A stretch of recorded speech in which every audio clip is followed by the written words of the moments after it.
Suck.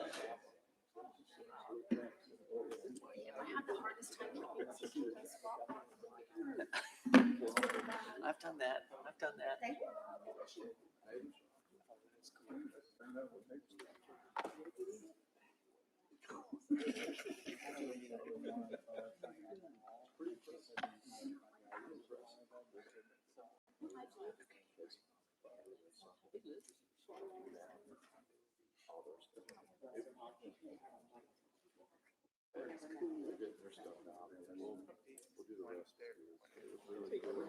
But Morgan knew who you were. He asked you. Oh, yeah.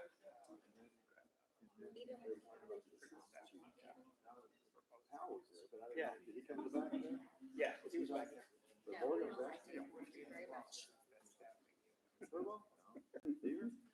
Yeah, you're doing your baby, all right. I was gonna check in, but that's your spot. It's cool down. Two-town guys. What, 6'7"?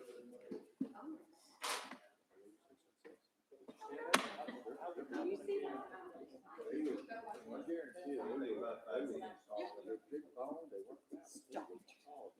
It will. Yeah. Corn-fed hay bales. Navigating the walls in. Thank you.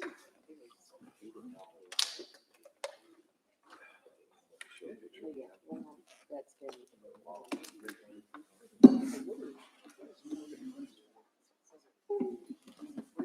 None of that.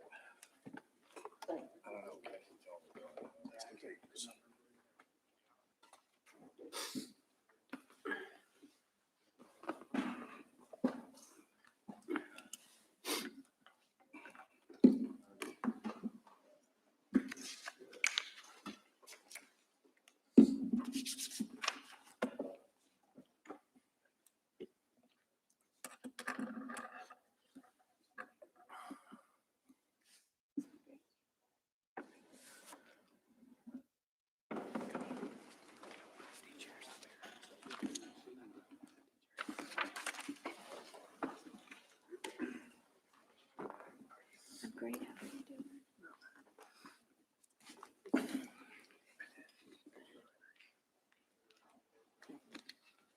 A little tired. We had that movement on the parkway and the rodeo.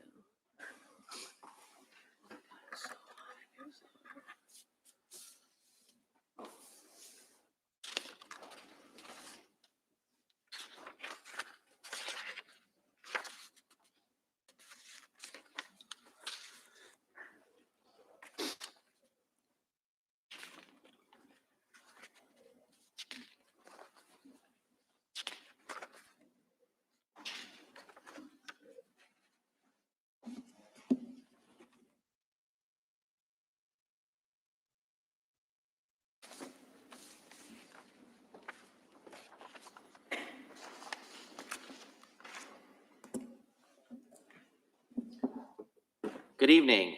I'll call this meeting to order of the Louisville City Council at 6:30 p.m. and we do have a quorum. All right, everyone, just a quick reminder, we have this lovely new AV system in here. It does pick up every single thing that's said anywhere within like a 30-yard radius. So just make sure that you're aware of the audio that we have in here. It's really awesome. First up is our workshop session. And the very first thing we have is discussion of regular agenda items and consent agenda. I'm not going to go through each individual item with council. I think everybody takes the time to take a look at the minutes. I will entertain any questions or any commentary on any of these that we might need. City Manager, do we have any staff comments or recommendations that we need? We would like to provide some information on the public hearing number 3. Okay, I don't know what order you want to do that in, but we can do that now. Okay. Is that Mr. Ludke? that's Mr. Lukey. Awesome. Good evening, Mayor Gilmore and members of the council. If you'll bear with me one moment while I bring up a few slides related to this item.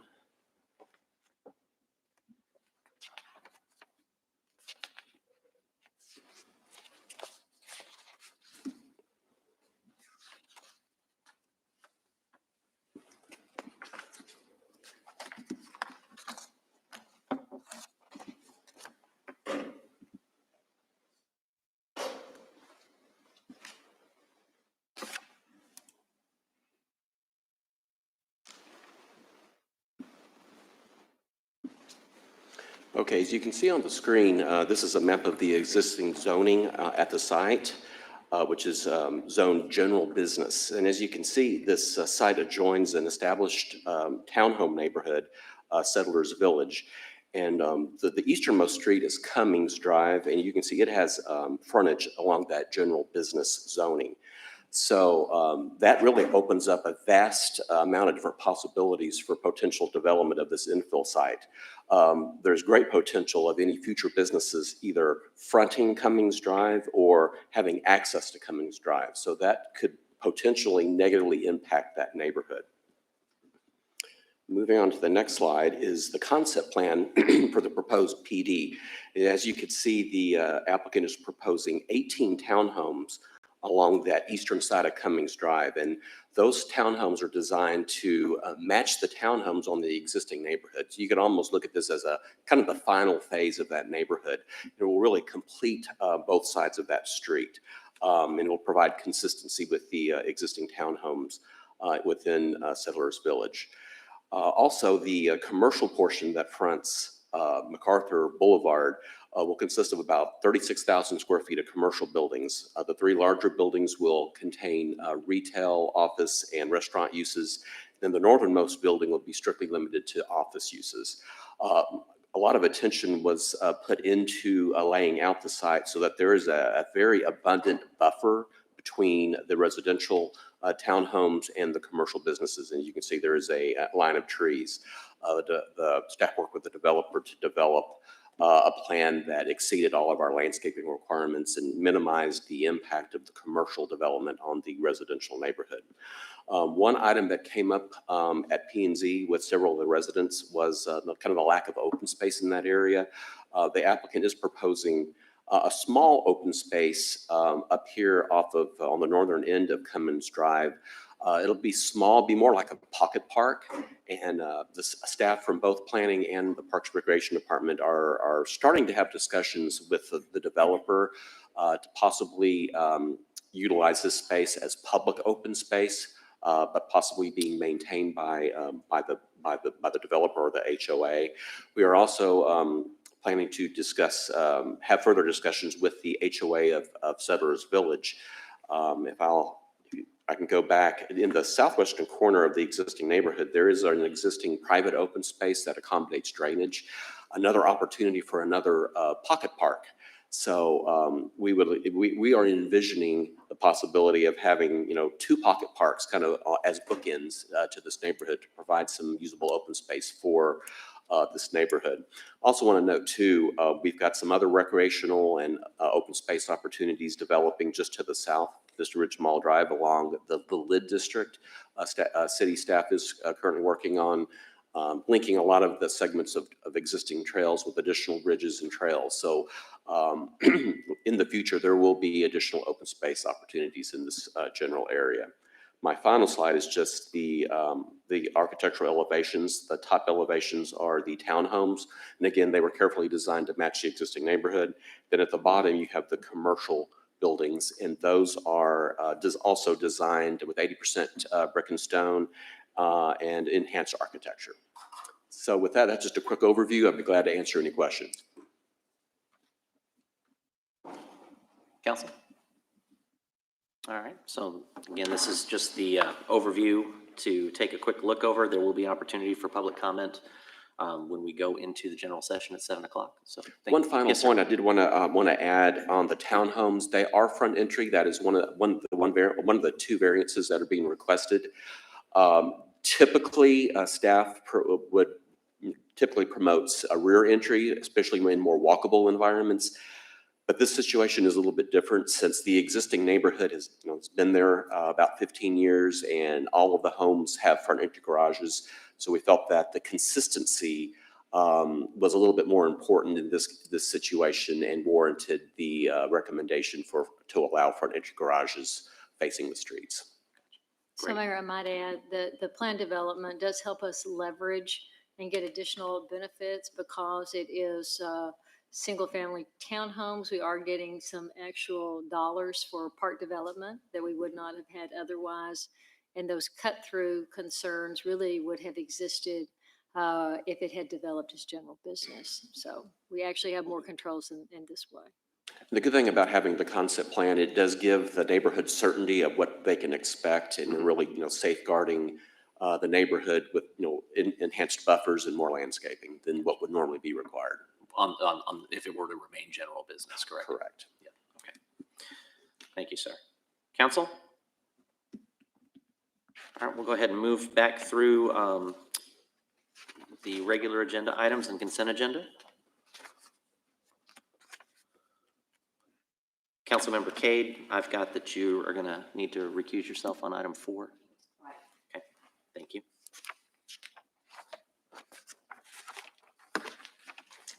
Anything on the public hearings? Anything further on consent agenda?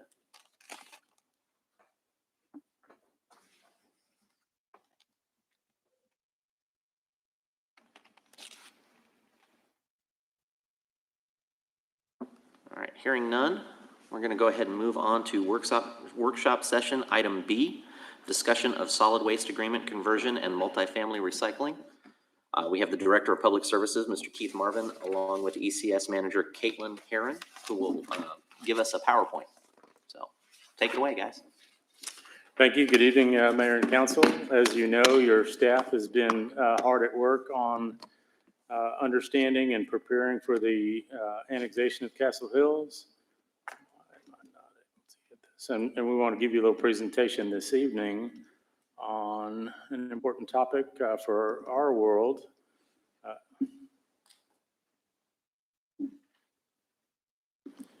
Which is solid waste and recycling. If I can get this to open, then what I'm going to do is turn it over to Caitlin and let her make the presentation for y'all, and then we'll be available for any questions you might have. Good evening, Mayor and Council. Again, my name is Caitlin Herron. I'm the Environmental Control Services Manager here at the city. I just want to give a brief overview of our current contracts, both in Louisville and Castle Hills, and then our plans for the transition. So currently in Louisville, we have a franchise agreement with Republic Services. Our residents pay $13.08 per month on their utility bill for the hauling of trash and recycling, and that includes recycling processing. And this is a pass-through fee to Republic Services. We currently have curbside pickup once per week. It's the same day for both trash and recycling. Multifamily is currently mandatory here in Louisville. Our multifamily management pays $2.40 per unit to Republic Services for the hauling and processing of recycling. Their trash is treated as commercial, and our commercial businesses are contracted with Republic Services directly for solid waste hauling. Those rates are set by our contract and include a 17.46% franchise fee. This contract was effective January 1st of this year for a 10-year period with one 10-year renewal option. That initial term expires December of 2030. Castle Hills has an exclusive franchise for residential. Residents pay $18.63 per month on their utility bill. That is current. We did just find out that their rates are increasing by $1.25 on October 1st, and that's going to go up to $19.88, and that will be on their first bill in November on the 10th. They have currently curbside pickup twice per week for trash and once per week for recycling, and that's on one of their trash days. Multifamily recycling is not mandatory, and businesses are non-exclusively franchised for solid waste hauling. So businesses may contract with approved haulers, and those haulers are supposed to remit a 10% franchise fee to the district. This contract was effective in April of 2017 for a 5-year period with one 5-year renewal option. So that initial term expires shortly into the new year, April of 2022. And it does include an annexation termination clause with a 90-day notice. So I wanted to do just a quick recap of some of these franchise definitions. Louisville, we have an exclusive franchise, so that grants exclusive right to a single company to provide services to our residents and commercial entities, and the company must remit the required franchise fee to the contract holder. I brought this up because you'll hear the district talk a lot that their commercial is open market. It's actually in their contract as a non-exclusive franchise, which means that the contract holder has the right to approve the company or companies that are servicing those commercial businesses, and those companies must remit that required franchise fee. Whereas open market, the individual businesses can reach out without the franchise fee requirements. So household hazardous waste. For Louisville, that is currently funded by the city through their utility bill. We offer monthly by appointment options, so residents can go online, sign up, and come. There's 10-minute time slots from 9 to 11 a.m. on Wednesdays and Fridays, and one Saturday per month from 8 to 1 p.m. And they sign up, and they come during their time to the RCC, so they bring the waste to us, and we get it disposed of. Castle Hills, they have it funded through their CWD contract. It's semi-annual by appointment, so there's a window that opens up. They can call CWD, set up to get a kit mailed to their house. They fill up the kit, and then it's picked up at their door at a set time. So just a quick just visual comparison between the two. Solid waste and recycling pickup for CWD, it's twice per week for solid waste, once per week for recycling. With Louisville, it's once per week for both. Both contracts do offer backdoor service for disabled and elderly. Both also do have bulky waste collection. For CWD, it's 2 cubic yards per week. I have the asterisk there just because the contract states at least monthly, but through talking with CWD, they're doing it once per week. Where we're Republic, we have 3 cubic yards once per week. Landfill privileges, again, I wanted to explain, this is not stipulated in the CWD contract. This came from a conversation that their residents can come once per month to their facility in Dallas, but they must pay the disposal fee. And then in Louisville, it's covered by their trash recycling rate. So they have 2 times per month at either the waste management landfill or the Camelot landfill, and it's covered by what they're already paying. Household hazardous waste, it's semi-annual at your door for CWD. There is an option in the Republic contract that they can opt to have HHW through the Republic contract. We have not opted for that because we offer that through our RCC. And then the residential rates, it's significantly higher for CWD. It's going to be that $19.88 starting in October, whereas Republic is $13.08. For commercial, for trash services, Castle Hills is currently non-exclusively franchised. We've got the exclusive franchise. Recycling for all commercial is not required in open market. However, for multifamily, it's not required in CWD, where it is exclusively franchised and mandatory here in Louisville. The franchise fees are 10% and 17.46% respectively. And because it's a non-exclusive franchise, it's variable rates in Castle Hills. Through talking with Republic for the businesses that they do currently have in Castle Hills and comparing to our rates, they're saying it's going to be an average increase of about 12.42% per month for those businesses when they move up to the exclusive franchise, and that's not including the difference in the franchise fee. One more time on that. It's It's 12% if 12% if they before move we- under our contract, correct, before or inclusive of the franchise fee. before the franchise fee. So then an additional 7.46. Are they collecting the franchise fee They're currently, that correcting the 10%? 10% currently, yes. Okay. On the commercial, On commercial. yeah. Yes, on commercial. So for the transition, just a quick background, the current Republic contract, we do have a clause that grants the right to the city to maintain and renew that CWD contract upon annexation, with the understanding that when the contract is officially expired, that they will be brought under the Republic franchise. That, like I said, that CWD contract expires initially in April of 2022. In talks with CWD, they're open to a shorter renewal term, and per the service agreement, that would give us a 2-year extension. So we're recommending going with a 2-year renewal with that expiring in April of 2024. This will give both our staff and commercial entities time to transition and moves that abrupt change from 2 times per week pickup to 1 away from annexation. So for commercial trash, education and outreach is going to be key. So starting January, we plan to notify businesses of the upcoming change that they will need to convert to Republic and that exclusive franchise by 2024. Thankfully, in talks with Republic, it does sound like a majority is already using Republic out there. So it would just be a different rate. So what we don't want to have happen is in the midst of that, a contract goes up and they renew with some other entity for a longer period and have to cancel early.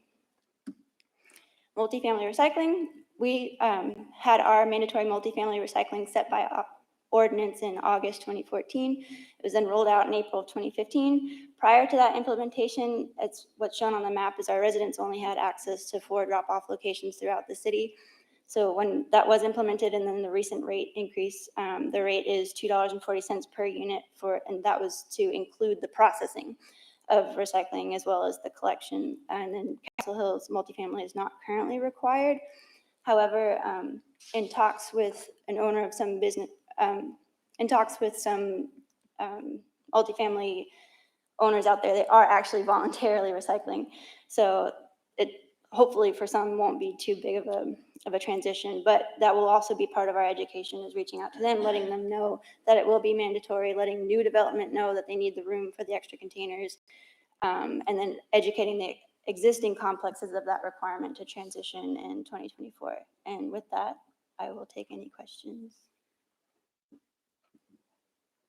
So as constructed, what I'm hearing you say is that because of the way that the current contract worked with CWD, we can actually move the commercial under our contract sooner? Or are we going to do everything in 2024? Everything together.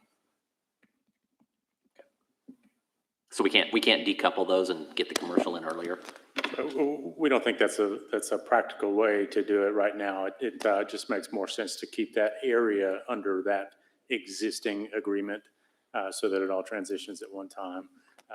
If we got into that franchising, we would be kind of crossing those 2 franchise agreements. Theirs is a franchise agreement with CWD. It's an exclusive franchise and a non-exclusive franchise out there for the commercial. So Gotcha. we would try to keep those separate. But we will educate because it's important that people don't go out and negotiate new contracts and then we say, okay, well, now you have to go Republic. Yeah. So that's going to be the real key. But this is an issue that is of some concern to Castle Hills residents. And they're going to be all over the board, really. So, they do pay more, but they get twice a week. There's some that we've heard say, well, we'd like to have our rate drop to match yours. Well, then your service drops. But it's really it's a coordination issue for us at this point in time. And so we wanted to make sure council was aware of the fact that we would be working with CWD to continue this for a 2-year period. When you look at the service plan that will be posted on the website, should be posted now, that is something that we are legally required to make part of our service plan. And so we just wanted to make sure council was aware of how we were handling solid waste. Well, one of the things we'll do during that outreach period too is to poll those residents, survey those residents on when we go to one day, which day makes the most sense. Because right now there's 2 days. I know I have 2 days at my house and I predominantly use one of those 2 days. We asked CWD for the data on the set out rates for those 2 different days and they really didn't have it. So we'll be conducting some surveys and some gaining some better understanding of that so that when we do make that transition, we can, figure out how best to make that transition. So. I think the key, because we've been through this once before, this transition, moving from 2 to 1. I think the key to that is to have the set out rates because you're going to find that there is one day that is much heavier than the other. And you're just, from the trash hauler's perspective, it's gravy that extra day because they don't have to staff as much. They don't have to put as many vehicles. Trucks are done within a couple of hours instead of taking the whole day. So it's a pretty sweet deal, the 2 day a week. Now I get it. It's comfortable because you don't worry about if you miss a day. But we had a significant education program that we did last time for the city. And I think we can mirror that and make it work. We'll definitely have to do that out here as well. There'll be a lot of education for all of the changes, multifamily recycling, the commercial, obviously everybody's going to need some education on it. And I think it makes sense to push it off a couple of years. I'm glad CWD was able to work with us on that. And there's certainly some complexities with the multifamily. You have to have the additional recycling containers and they have to be screened. And so there's issues we've got to work through with the multifamily businesses also. Excellent. Council, anything else on this? All right, we've got about, 8 minutes or so before we have our 7 o'clock. So we're going to take a brief break unless anybody in council has any comments on any of the other agenda items as you wander through those. All right, we will reconvene at 7 p.m.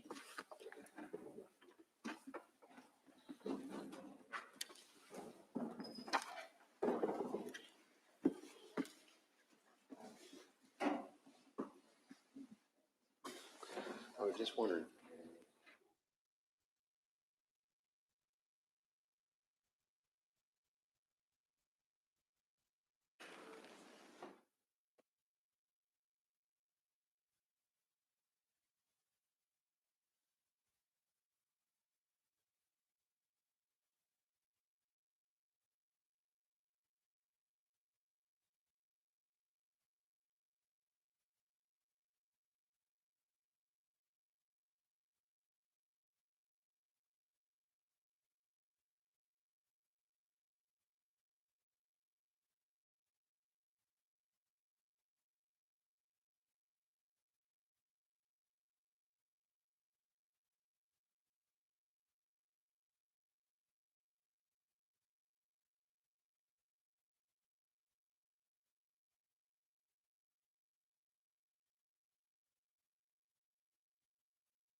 I'll write a card. Could you just put it in the castle? I just RSVP'd for that. I got guilted. You barely see. Like, there's not a part of it. It seemed like it's 35 for 2 cars stacked there. Yeah, it's pretty. And people are coming off. By the time they get there, the cars are almost at full speed.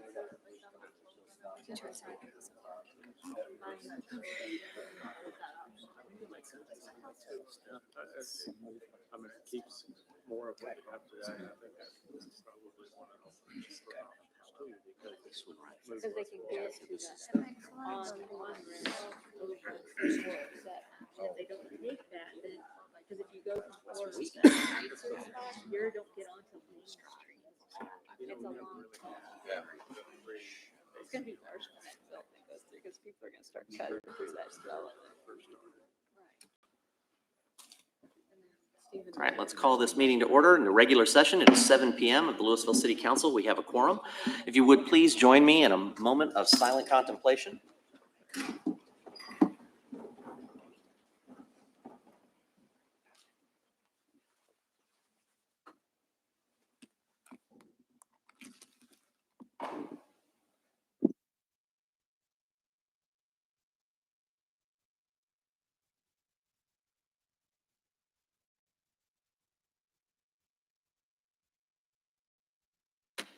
Amen.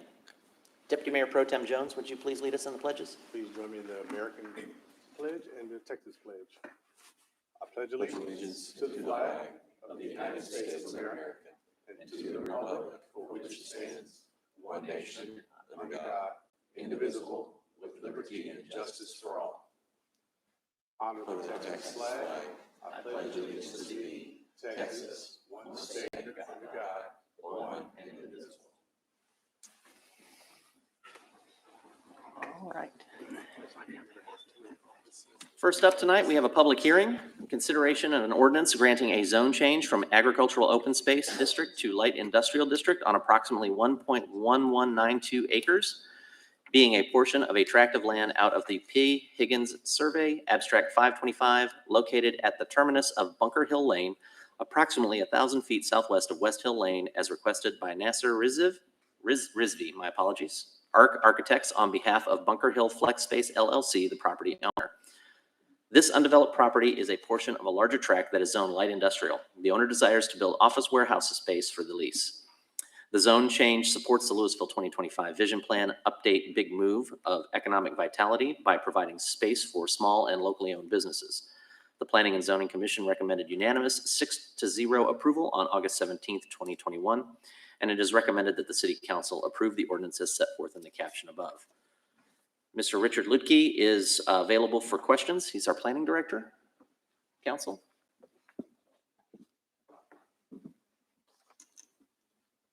We have any public comment on this one?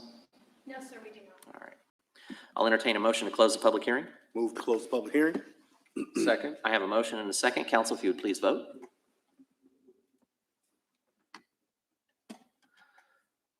Motion passes 5-0. I'll entertain a motion to approve. Move to approve the ordinance as set forth in the caption. Second. I have a motion and a second. City Attorney? This is an ordinance of Louisville City Council amending the zoning ordinance by rezoning approximately 1.1192 acres, being a portion of a tract of land out of the P. Higgins Survey, Abstract 525, and located at the terminus of Bunker Hill Lane, approximately 1,000 feet southwest of West Hill Lane, from agricultural open space district zoning to light industrial district zoning, correcting the official zoning map, preserving all other portions of the zoning ordinance, determining that the public interest and general welfare demand the zoning change and amendment therein made, providing for repeal or severability, a penalty and an effective date, and declaring an emergency. Council, if you'd please vote. Motion passes. Item 2, public hearing. Consideration of a special use permit and associated variance request regarding parking for a boat display, sales, outdoor, and repair facility on approximately 6.256 acres, legally described as lots 6, 7, and 8, Block A of Peck VR Addition, located on north side of Valley Ridge Boulevard, approximately 80 feet west of North Keely Avenue, zoned Light Industrial District, LI, as requested by Robert Schneenberg, Gonzalez, and Schneenberg Engineering on behalf of Champion Investments, LLC, and Valley Ridge Properties, LLC, the property owners. Buxton Marine is a boat sales and service shop currently located at the southeast corner of Interstate Highway 35 East and Jones Street, with plans to relocate to the subject property where they can better accommodate their growing business. The applicant proposes enhanced building design and site landscaping to improve the aesthetics of the development. A variance is requested to allow the boat display to be parked at one space per 2,000 square feet in lieu of required one per 1,000 square feet. The Planning and Zoning Commission recommended unanimous approval 6-0 on September 7th, 2021. It's recommended that the City Council approve the ordinance and associated variance request as set forth in the captions above. And again, Mr. Ludke is available for questions. If there are no questions, I'll entertain a motion to approve, or I'm sorry, to close the public hearing. Move to close the public hearing. Second. I have a motion and a second. Council, if you please vote. Motion to close the public hearing passes 5-0. I'll entertain a motion to approve. Move to approve as set forth in the caption. Second. City Attorney. This is an ordinance of the Louisville City Council amending the zoning ordinance by granting a special use permit for a boat display, sales, outdoor, and repair facility on approximately 6.256 acres, legally described as lots 6, 7, and 8, Block A, PEC BR Edition, located on the north side of Valley Ridge Boulevard, approximately 80 feet west of North Keely Avenue, and Zone Light Industrial District, providing for repealer, severability, penalty, and an effective date, and declaring an emergency. Council, if you please vote. Item passes 5-0. Public hearing number 3. Consideration of an ordinance granting a zone change request from General Business District to Plan Development General Business District and Plan Development Townhouse District, and 2 associated variance requests regarding parking and front entry garages on approximately 6.208 acres out of the L. Bourgeois Survey. Abstract number 52, located on the north side of Lewis Drive, east side of Chambers Drive, and west side of MacArthur Boulevard, as requested by Patrick Filson, Kirkman Engineering, on behalf of Srinivas Thatapalli, and my apologies if I got that wrong, Spectra Heights LLC, the property owner. The applicant is proposing an 18 single-family attached townhomes on 1.532 acres and 37,200 square feet of commercial space on 4.676 acres. The townhomes will face the existing townhomes along Chambers Drive, finishing out the remaining block of Settlers Villages. The townhome development will match the existing building materials and appearance. The commercial area will be divided into 3 lots with 4 buildings and will include a mix of office, restaurant, and retail uses. The following variances are requested. A, to allow a blended parking ratio of 1 space per 200 square feet for office, retail, and restaurant uses, and B, to allow front entry product to match the existing neighborhood. The Planning and Zoning Commission recommended unanimous approval 7-0 on September 7th, 2021. It is recommended that the City Council approve the ordinance and 2 associated variance requests as set forth in the caption above. Mr. Ludke has already given us a short presentation. Is there anything else to add to that? All right. Is there any public comment? Yes, Mayor, we do. Our first speaker would be Phil Davidson.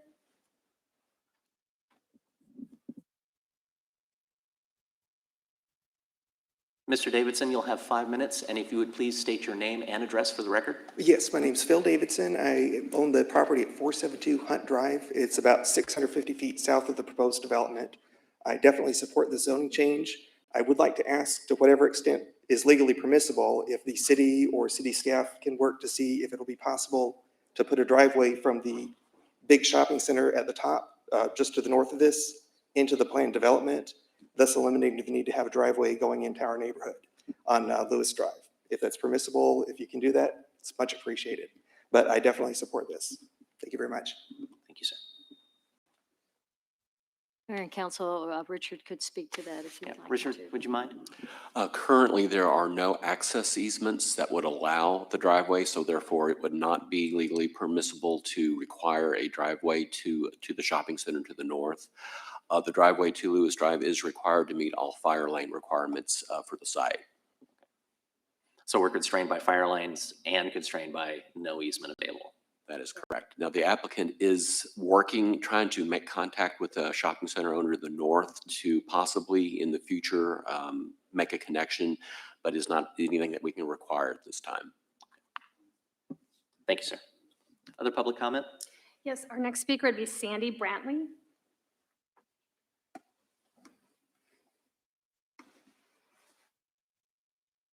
And if you could also state your name and address for the record, please. Okay, thank you. My name is Sandy Brantley. I'm from Colleyville, Texas, with Kirkman Engineering.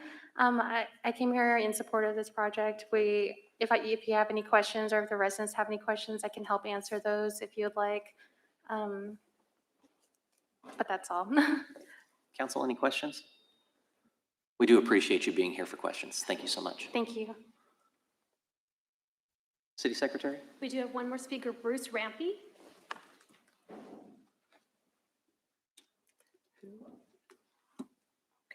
And Mr. Rampy, please name and address for the record. Thank you, sir. Good evening. My name is Bruce Rampy, R-A-M-P-Y. I'm a resident at 2573 Jackson Drive. We are in the subdivision that is adjacent to the development. I am in favor of this. The townhomes that they are proposing to construct do create a buffer between our community and a development, a commercial development. I would ask you to consider one thing. We are a community of 221 homeowners, children, older people, an active community. It is proposed the second entrance into the development come in through Lewis Drive, which is a main drag into our community. Lewis Drive is heavily used now because people use our cut through to avoid 2 red lights. So what I would ask you to do, as Phil asked, anything that you guys can do that would help to restrict the traffic that would be coming through our community with this development. Another item, it was mentioned earlier that the city would propose, or the development would propose, a public park on the southwest corner of our property. Majority of that property is private. There is a 20-foot wide, 142 strip through the center of it for runoff. So the city has only proposed, I keep saying city, sorry, P&Z has proposed to talk to the HOA board, which I am the president of, to see what the city and us could do with the park in that southwest corner. With most of that being privately held and inviting a park that would infringe upon the private property of the homeowners, I do think that is a bad idea. But everything else, I do favor. Mr. Mayor, council people, thank you. Thank you. Mayor and council, we have had some discussions looking at various traffic calming type devices. Richard, do you want to speak to that at all? Yeah, there's a variety of different options that could be looked at. I believe at your last council meeting last week, planning staff made a presentation on complete streets, and there's a lot of different strategies, and we would be glad to continue those discussions with the neighborhood to address the cut-through traffic. When's the last time there was you may not have the answer to this, when's the last time there was a traffic study of that particular route? I'm not aware. That would be something our engineering department would probably have some knowledge of. And that might be something that we could take a look at and see if within our existing ordinances, if the traffic load actually would require us to maybe put something in like a yield or a stop sign. So there might be some shorter term as opposed to just a complete streets. But I think the complete streets is definitely a great option to look at for this neighborhood. So council, any other comments? Just a quick question for Richard. For Lewis Drive, for the driveway that is on Lewis Drive, can you, I think I heard you say that that was a fire lane requirement, that we needed to have that driveway there? Yes, the commercial site has to have 2 points of access for emergency vehicles. There's already one existing or one planned for MacArthur Boulevard. And that was the only other street frontage where they could possibly meet the spacing requirement of our code of ordinances. Okay, that was my second question about the spacing requirement. So, okay, thank you. I will entertain a motion to close the public hearing. Move to close the public hearing. Second. I have a motion and a second. Council, please vote. Motion to close the public hearing passes 5-0. Council will entertain a motion. I'll make a motion. Can I make a comment first? Yeah, absolutely. In the past, I've been pretty vocal about not being supportive of townhomes with front entry. So before I make this motion, I would like to just specify that for the record. In this case, it's a very, very unique case. There's a lot of reasons, mainly for consistency with the neighborhood. I typically am not in favor of the front entry townhomes because I believe that it's a constant driveway and it makes a hostile walking environment for pedestrians. However, in this case, I think it is the most appropriate solution, given the nature of the neighborhood is 90% built out, and this is consistent with that. So with that, I'll make a motion to approve. Second. I have a motion and a second. City Attorney? This is an ordinance of the Louisville City Council amending the zoning ordinance by rezoning an approximately 6.208 acre tract of land out of the L. Burgess Survey Abstract Number 52 located on the northeast corner of Lewis Drive and Chambers Drive from General Business District zoning to Plan Development General Business and Plan Development Townhouse District zoning, correcting the official zoning map, preserving all other portions of the zoning ordinance, determining that the public interest and general welfare demand the zoning change and an amendment therein made, providing for repeal or severability, a penalty, and an effective date, and declaring an emergency. Council, if you please vote. Motion passes 5-0. I would like to make just a brief comment. I want to thank the developer and the residents for coming out and speaking. And we can tell that the developer has actually made some adjustments and is going back and looking at other options as well when they don't have to. So I do appreciate that. I also appreciate that we've got an infill development that takes what could have been a very negative impact to a neighborhood and creates, what we can get out of that makes sense by being able to face the townhomes and those types of things. So I appreciate that. And we don't all get everything that we want in the conversations, but I can tell that there's definitely some movement on both sides, and I do appreciate that. So, and thank you for coming out. I know it's always tough to get out in the evenings, so I appreciate it. All right, we're going to move on to public hearing number 4. Mayor, I need to abstain. All right. Councilman Cade will need to abstain from this one, so.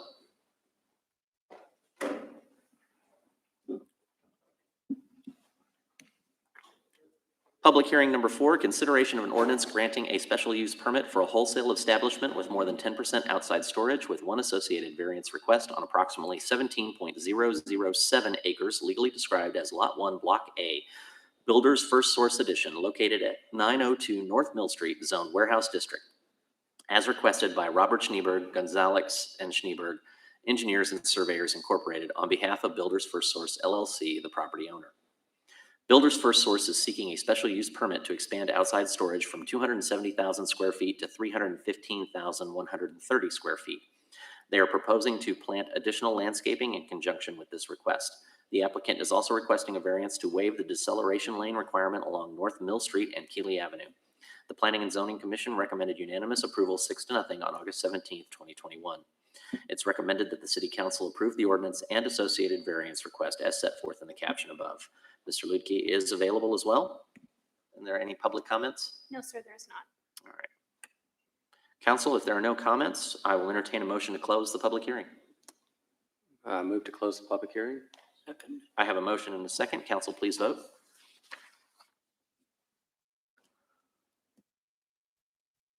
The public hearing is closed with a vote of 4-0.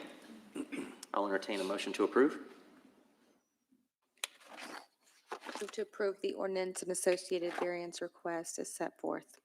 Second. I have a motion and a second. City Attorney?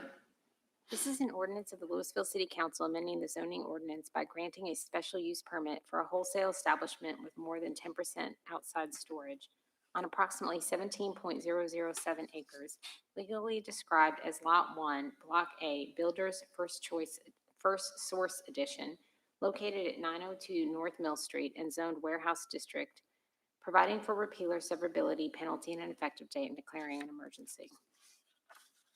Council, if you please vote. Motion passes 4-0. We could have Councilmember Cade come back.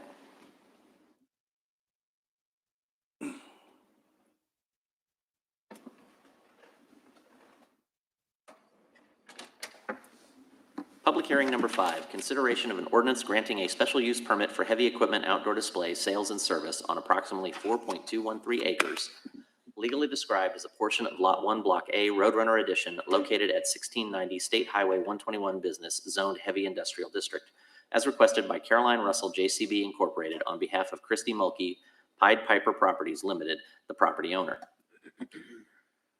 JCB Equipment is proposing to develop a new heavy equipment dealership off State Highway 121 Business. This dealership will feature a 6,304 square foot building, large landscape areas, and equipment display visible to the public, with equipment storage screened and located at the rear of the site.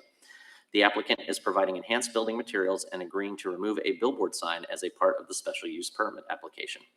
The Planning and Zoning Commission recommended unanimous approval 6-0 on September 7th, 2021. It is recommended that the City Council approve the ordinance as set forth in the caption above.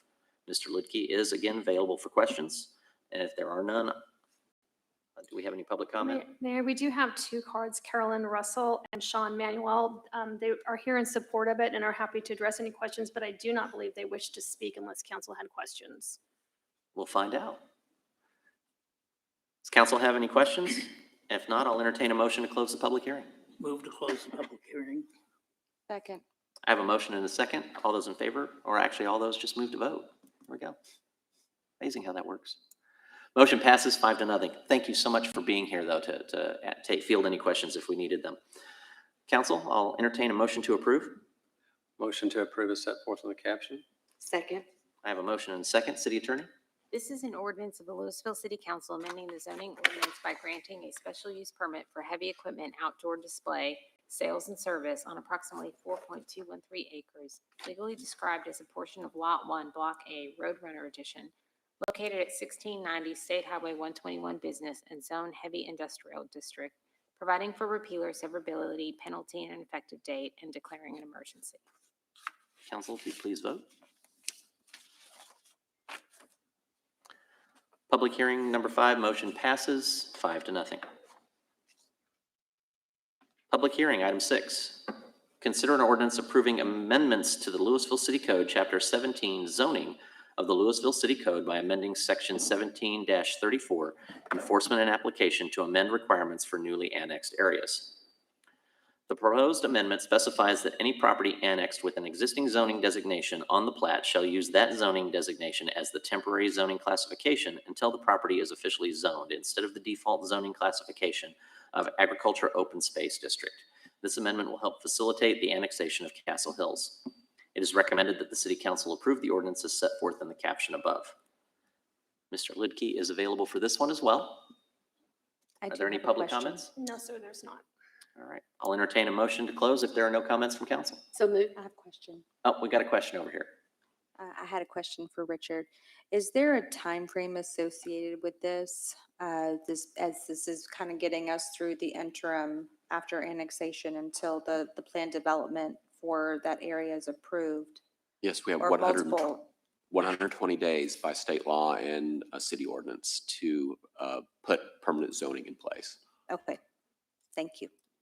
And you'll remember that we actually have an agreement that we will actually have a planned development, and Richard is already working on that.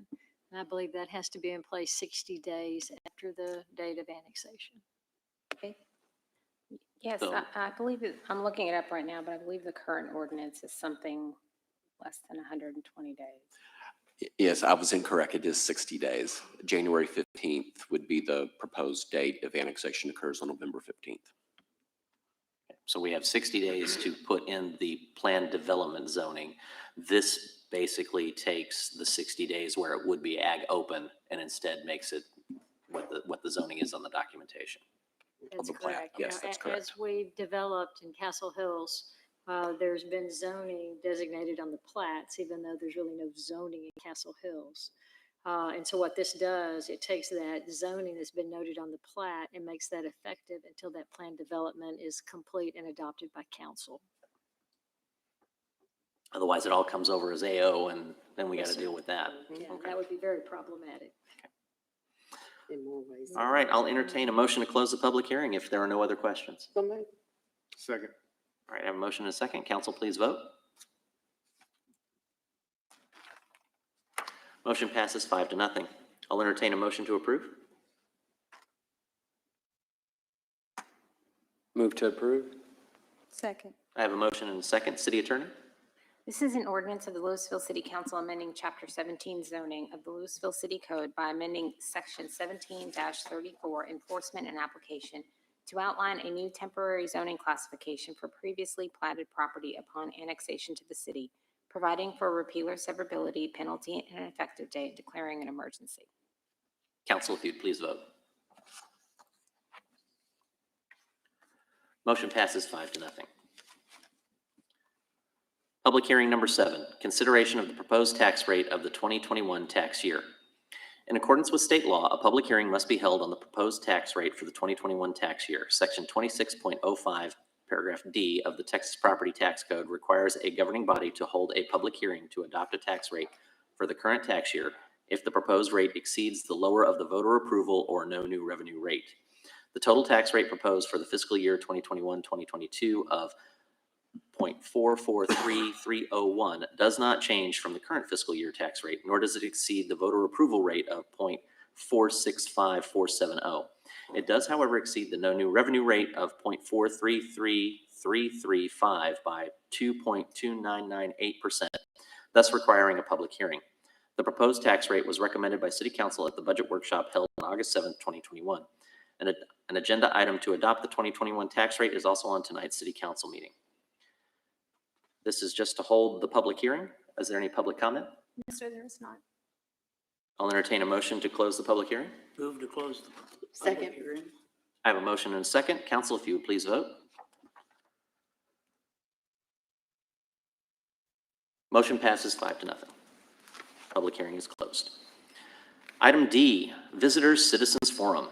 Speakers must address their comments to the mayor rather than to individual council members or staff. Speakers should speak clearly and state their name and address prior to beginning their remarks. Speakers will be allowed 5 minutes for testimony. Speakers making personal, impertinent, profane, or slanderous remarks may be removed from the meeting. Unauthorized remarks from the audience, stomping of feet, whistles, yells, clapping, and similar demonstrations will not be permitted. In accordance with the Texas Open Meetings Act, the City Council is restricted from discussing or taking action on items not listed on the agenda. Action can only be taken at a future meeting. I do have one email that was submitted to City Council, but that I will read into the record for the Visitors Citizen Forum. This is from J.L. Gillum regarding Timberbrook construction. The dirt issue has never been addressed and it's out of control. There is a simple solution. Use the black or green equipment that vacuums up the dirt and water truck to control the dust. All we hear from city staff is excuses and we can't, never we can. DDM continues to ignore city staff as they know city staff will not shut them down and won't take any enforcement actions. Don't use the red-orange sweeper that just slings dirt into the air. That is the entirety of the email that was sent. City Secretary, do we have any other public comment? We do. Mr. Cobb, would you like to come down and speak?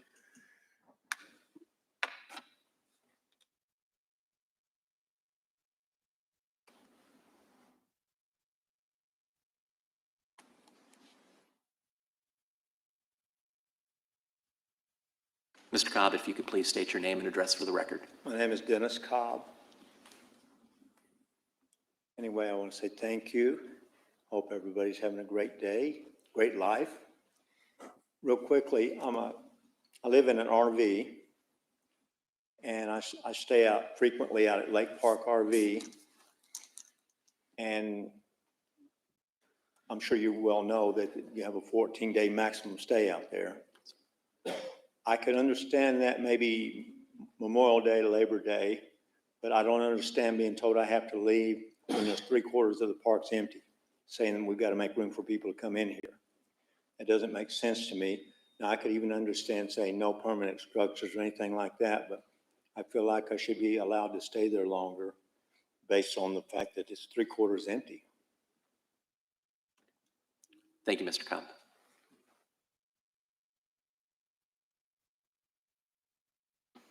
City Secretary, are there other public comment? No, sir, that was all. All right. Item E, consent agenda.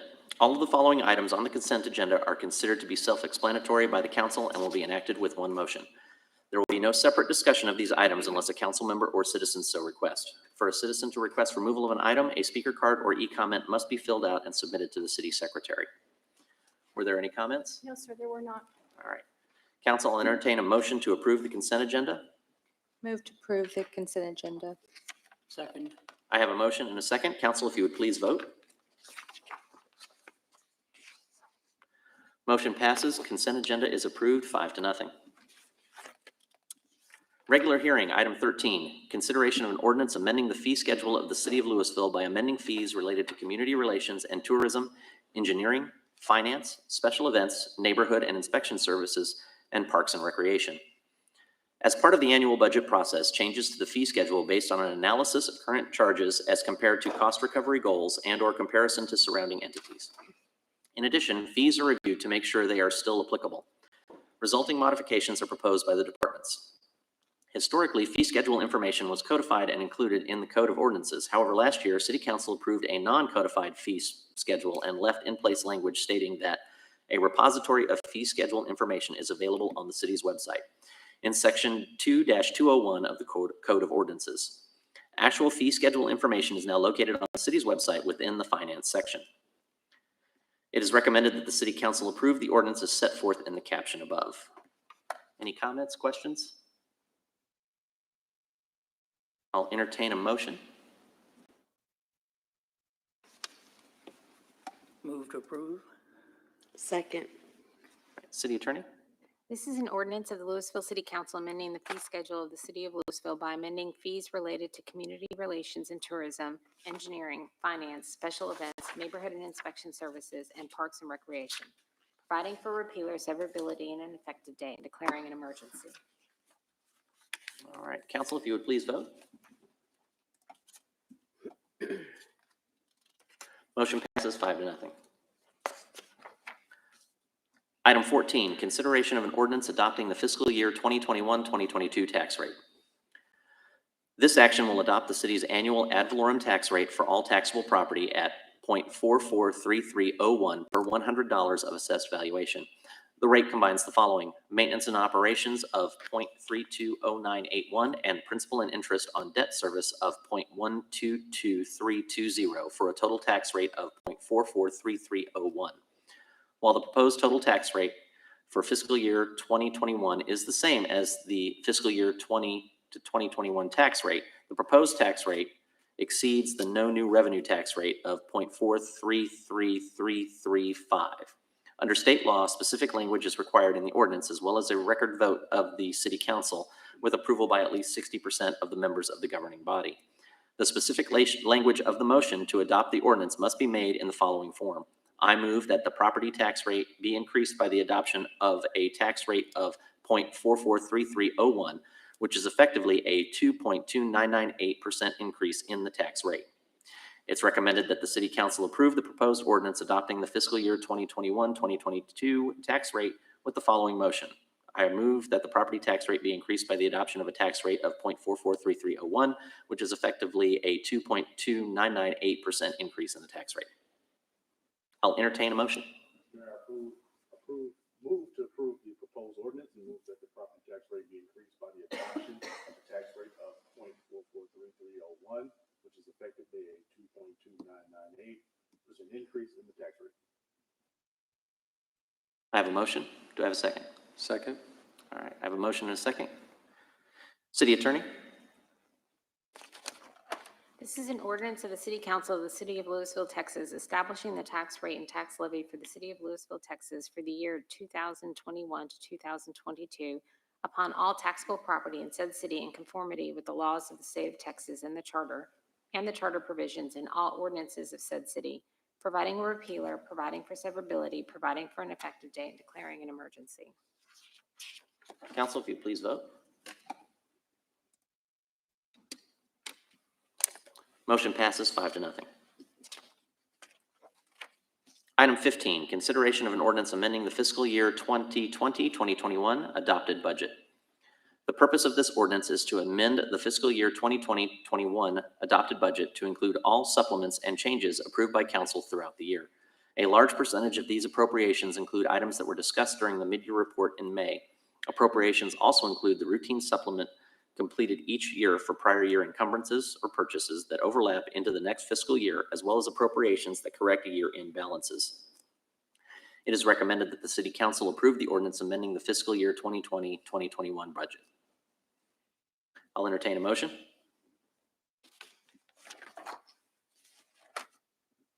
Move to approve. Second. I have a motion and a second. City Attorney? This is an ordinance of the City Council of the City of Louisville, Texas, amending the previously adopted and approved budget ordinance for the fiscal year October 1, 2020 to September 30th, 2021, by providing supplemental appropriations to the various funds, providing an effective date, and declaring an emergency. Council, if you would please vote.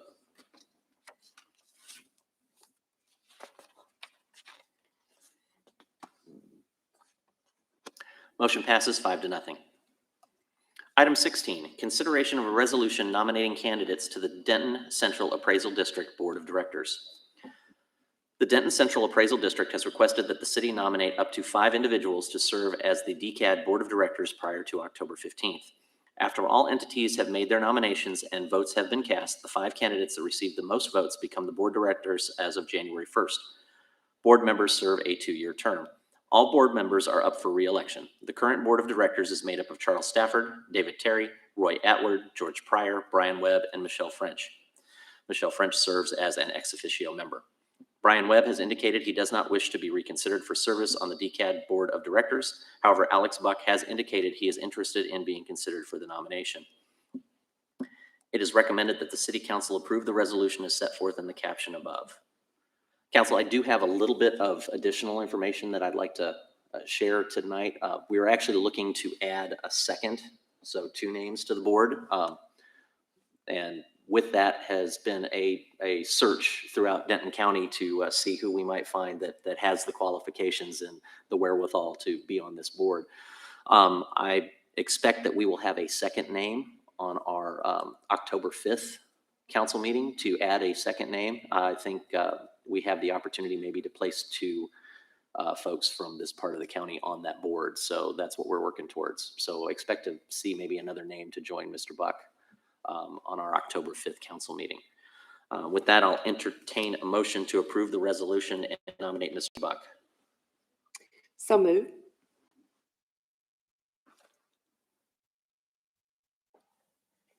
I need a second. Second. I have a motion and a second. Council, if you please vote. Mayor, Yes. I just want to confirm our next meeting is October 4th. I'm sorry, October 4th. My apologies. But they would see it by October We 5th. would definitely see that. My apologies on that one. All right, so I have a vote and a second. Did we vote? We voted. We voted and we passed 5-0, I think is what I saw as flashed across my screen. All right, thank you very much. Item 17, consideration of a resolution extending the declaration of local disaster for public health emergency until 11:59 p.m. on October 4th, 2021. On February 17th, 2021, Mayor Rudy Durham, acting in accordance with authority granted to him under the city charter and code of ordinances and under section 418.108A of the Texas Government Code, declared a local state of disaster for public health emergency due to concerns related to COVID-19, the disaster declaration, which the Louisville City Council subsequently ratified, supported, and continued until 11:59 p.m. on September 20th, 2021. Ongoing evaluation of circumstances related to the virus and the updated recommendations of the Centers for Disease Control and the Texas Department of State Health Services indicate that the conditions necessitating the disaster declaration have and will continue to exist for a period extending beyond September 20th, 2021. It is recommended that the City Council consider the resolution as set forth in the caption.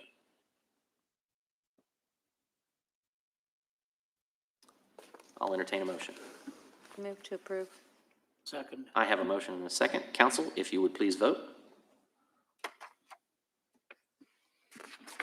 Motion passes 5-0. We are moving to item G, reports. And once we go through staff, Councilmember Cade is first in the queue tonight. So, Mr. Lutke? Nothing, Mayor. No, sir. No report, Mayor. Thank you, sir. Mr. Conkey? Thank you, Mayor and Council. Two quick items for you. One, for those who might have missed it, this past Saturday, we were the site of the PBR Louisville Pro Bull Riding event out at Bill Weaver Arena. And we are still doing our post-event assessment on that. So I don't have full numbers for you, but I can share with you that we have an estimated paid attendance of 2,400, estimated total attendance of more than 3,500. And we will be approaching Pro Bull Riding within the next few weeks to talk to them about a possible 2022 event. We believe that we've heard from them, they're very interested in returning to Louisville. So we've maybe started a new run out there at the rodeo arena. And then the second item, hope this becomes a trend. I told you last meeting about a couple of statewide awards, 3 statewide awards we had received. In our mail today, we received 2 national level awards for communication. From the City County Communications and Marketing Association, their Savvy Award program. We got a second place Silver Circle in printed publication other for Marco's Big Move, and a second place Silver Circle in Most Innovative Communications for our Chin Community Video Series. Wanted to share that with you as well. Those are in the City Hall trophy case as I speak. Congratulations. Thank you. Mayor, just an update on the lake. We're at 521.5, which is a mere 6 inches below the normal pool levels. Nothing, Mayor. Nothing, Mayor. Chief? Chief? Mr. Ferris? Ms. Cade? Yeah, I just want to say great job on the PBR. It was wonderful, and I think it looks great. They did a wonderful job, and I know Eric was out there all week, working like he was 20, but he did a good job. He's not. No, he's 25. And to remind everybody out there that Western Days is this weekend on the 24th and 25th.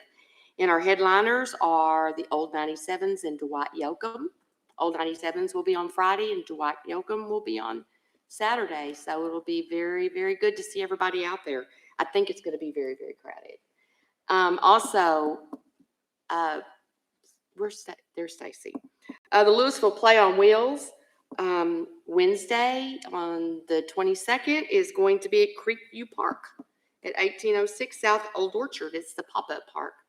And so go out there and see them and have a good time. That's all I have. Thank you. Mr. Meredith? Yeah, I want to also second Council Member Cade's on the PBR. That was a great event. Everything turned out great out there. Very, very good event. Some more information on Western Days, September 24th to 25th. Road closures in Old Town will start Wednesday morning and will be expanded through the week. Please be prepared for detours and delays when driving through Old Town this week and weekend. Festival hours Friday 5 to 11:30 p.m., Saturday 10 a.m. to 11:30 p.m. Admission is free before 7 p.m. with no ticket required. Entry after 7 is $10 per person purchased online in advance or at the gate. Free parking shuttle at Valley Creek Church, Next Step Center, Business 121 in Bel Air. Councilmember Cade already mentioned the main acts. Other musical acts include Nikki Lane, Havana NRG, which I've seen before. They're fantastic. Sarah Hobbs and Quaker City Nighthawks. I'm really excited about this. The cashless purchase system will be used for food and beverage concessions. This is probably one of the best things I think I've ever heard. The RFID wristbands will be able at the market tent, and you can actually load your cash on your wrist. There can't be anything better than that. Disney. The official World Tamale Eating Championships will be at noon on Saturday. Thank you, sir. Mr. Troyer? Yes, Mayor. I would echo what Council Members Cade and Meredith said about the PBR. I thoroughly enjoyed it. Staff and everyone working out there did a tremendous job getting the facility set up for the event, and it was a pleasure for me. And now I do have some things about the Grand Theater. And my French is atrocious, so There is a Ballet De Dracula presented by Lake City's Ballet that will be put on October 8th and 9th with 2 performances on the 9th. I have seen this one time in the past, and it is pretty spooky, but it's, you know, a ballet for that. On every Friday night, except for this coming Friday night, the 24th, the Visual Art League of Louisville puts on the Acoustic Jam. Again, it will not be held this week because of Western Days. Activities going on, of course, Western Days presented by the City of Louisville, which has been mentioned twice before, several times before. Acrylic A to Z Art Workshop presented by the Visual Art League of Louisville. That will be on October 2nd and 3rd. Art exhibitions going on, UNT Masters Student Group Exhibition. This is presented by the University of Texas College of Visual Arts and Design. Must be North Texas, I would assume, or is it University of Texas? Anyway, September 24th through October 16th. And then a Western Roundup presented by the Visual Art League of Louisville from September 25th through October 23rd. And that is all I have. Thank you, sir. Councilmember Green? Well, there's not a whole lot to add after that. Councilman Meredith really stole my thunder. So I was going to give some of the details about how excited I am that we're going cashless and cardless this year at Western Days. The only time that is a bad idea to put your money on your wrist is when a kid has it, particularly my kid. So, but I did just want to mention how excited I am. I know every year being in Old Town around Western Days, there's just excitement in the air, and it was really sad last year when we didn't have it. So I'm really excited for this year. Just like last weekend was just kind of a nice preview for it. And so we're really geared up for it and we're ready. Councilmember Jones? All right, so it's been a kind of an all-wine weekend for me. My wife and I represented the city, competed in the Grapevines Grape Stomp. I won't tell you where we placed because we didn't place well. We were more enthusiastic wine drinkers than grape stompers, but I'm not going to complain about what was going on with my bucket, but that is what it is. Congratulations to Town of Pantego, who probably need to be drug tested because they got a lot of juice out of there. But continuing the wine theme, this Thursday, Castle Hills Arts and Wine Walk will be taking place at the Castle Hills Village Shops. There you can see our mayor pro tem, and the deputy mayor pro tem will be lurking around tasting the wine there as well. That's all I have, Mayor. Thank you, sir. City Manager? So I certainly want to thank the staff that worked so hard to pull together the PBR, but there's one person in particular I think we should thank, and that's Eric Ferris. He really is the one that found the promoter that brought that person to Louisville, and it was really an incredible show. You know, he has deep roots here, and I actually have some video of Mr. Ferris wearing little boots and a little hat. If any of you would like to have me share that, yeah, I think that would be of interest to everyone. But I think what really is great about this concept is, and Councilwoman Kay probably knows this better than I do, and that is the concept of Western Week. Western Week. Yeah, you start it with the PBR event, maybe you have another rodeo during the week, and you finish it off with Western Days, and you get businesses throughout the community involved. So I just think it's such an incredible opportunity. And to start that back. Absolutely. And I think for those of you in staff who are going, oh my gosh, I still got to get through this next week, we're very cognizant of the workload that this is placed on you and that Western Days is going to be placing on you. So I expect to hear other conversations as we go through this and review it, because we want to make sure that it is sustainable and continues to be a wonderful thing and not something that is just really big. So, I mean, it's an amazing lift y'all did. We are so proud of our staff. The amount of phone calls I got from residents, the text message, I wasn't able to be there Saturday, but my phone was blowing up while I was up in Denton. with people just saying how great the event was, snapping pictures and sending them to me. I was so proud of my staff, of my city, and of my residents for turning out. It was awesome. So, it makes my heart full. With that, Mayor, yes, sir. I'm not going to take the credit here. We had a lot of dedicated employees, men and women, out there on Saturday and the weeks before. A lot was going on Saturday with moving on the Parkway, but certainly PBR. And we were full at Lake Park, Railroad Park. But we had a lot of dedicated staff. It wasn't me. So it was a big team effort from all departments. Wonderful event. I know the community involved, but it was far beyond me. So I'll share the credit with a lot of people who worked well in the night and still are working out there today and this week. So big team effort. So thank you to all the staff. Great job. Absolutely. Thank you, sir. All right, we're going to go ahead and move into closed session in accordance with Texas Government Code Chapter D, Section 551.072, Real Estate Property Acquisition, Section 551.074, Personnel, City Secretary Julie Worcester, and Section 551.087, Economic Development, Deliberation regarding economic development negotiations. We will now adjourn into closed session.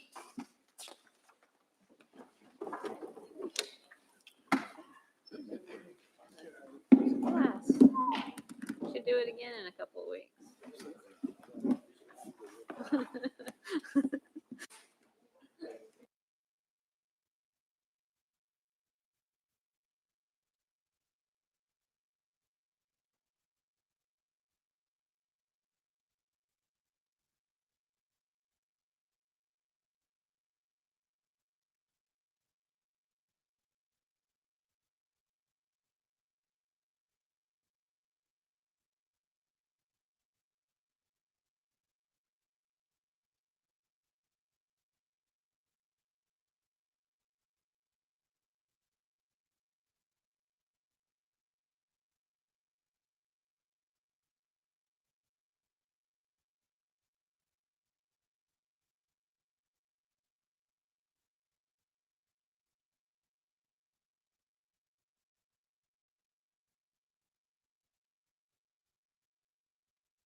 Let's knock that over with. Let's